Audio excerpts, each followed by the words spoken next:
Assalamualaikum warahmatullahi wabarakatuh. Baiklah, saya Meka Rosita Putri dengan NIM 2323162. Saya akan menjelaskan materi tentang sistem reproduksi pada wanita. Yang pertama yaitu ada organ reproduksi beserta fungsinya. Dapat dilihat pada gambar. Eh, Terdapat dua bagian. Yang pertama ada bagian dalam. Bagian dalam yang pertama ada vagina.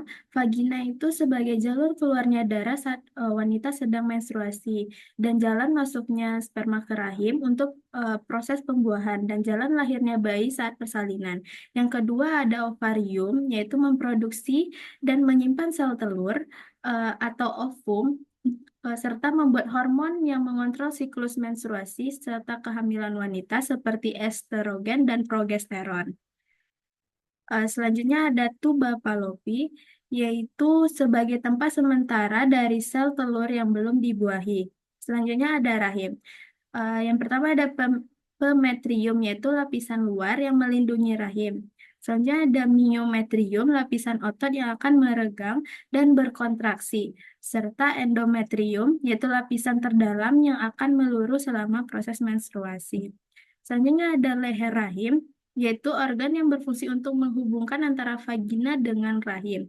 Pada bagian luar, terdapat organ-organnya. Yang pertama ada labia minori, seperti terlihat pada gambar, yaitu untuk melindungi organ luar lainnya. Yang kedua adalah labia minora, eh, untuk melindungi lubang vagina yang uretra dari iritasi, kekeringan, serta infeksi. Dengan demikian, ia membantu menjaga kesehatan area genital wanita.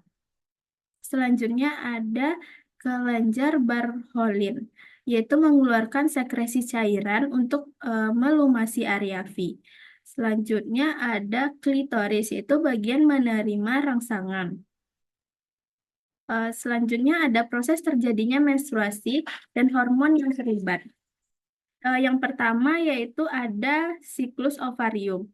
Pada siklus ovarium terdapat beberapa fase. Yang pertama ada fase folikuler, yaitu berkembang menjadi folikel sekunder, kemudian menjadi folikel the graft yang matang menghasilkan hormon estrogen. Selanjutnya ada ovulasi, dapat dilihat pada gambar.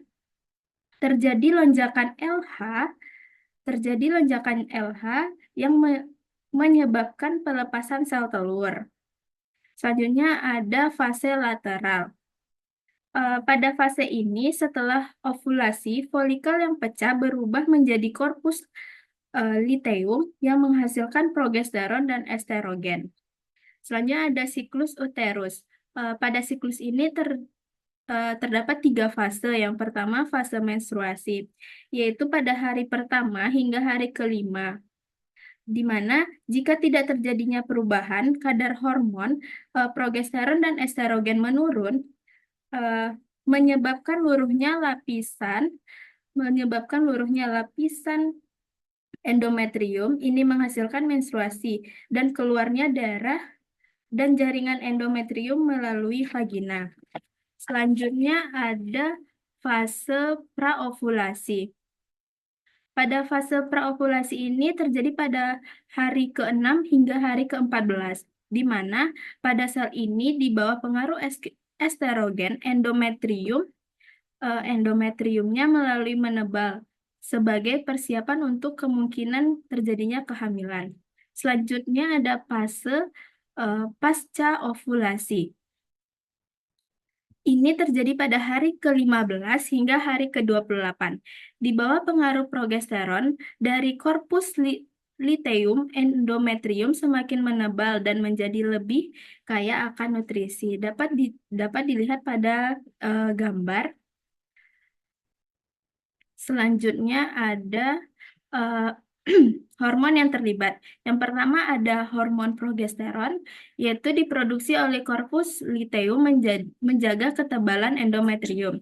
Yang kedua ada estrogen, yaitu dihasilkannya oleh folikel yang berkembang menebalnya endometrium. Selanjutnya ada FSH, merangsang folikel pada ovarium untuk tumbuh dan mempersiapkan sel telur untuk ovulasi. Selanjutnya ada LH.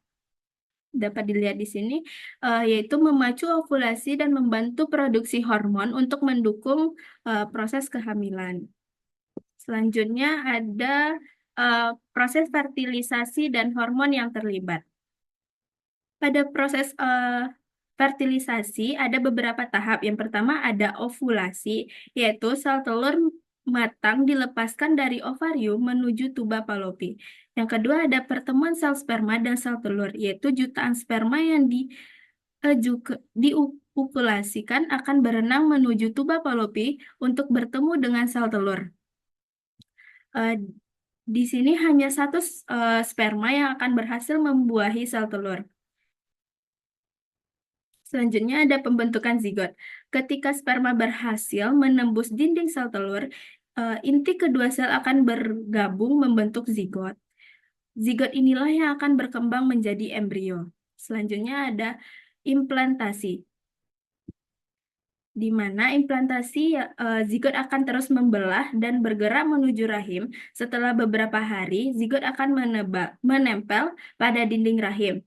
Hormon yang terlibat dalam fertilisasi ini yaitu ada follicle stimulating, yaitu merangsang pertumbuhan folikel dalam ovarium dan produksi estrogen. Yang kedua ada hormon luteinizing, yaitu LH memicu ovulasi dan mengubah folikel yang telah pecah menjadi korpus luteum.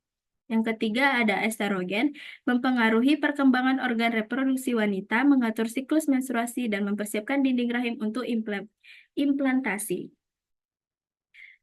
Selanjutnya ada hormon progesteron, yaitu diproduksi oleh korpus luteum. Hormon ini mempertahankan kehamilan dengan menebalnya dinding rahim dan menghambat kontraksi otot rahim.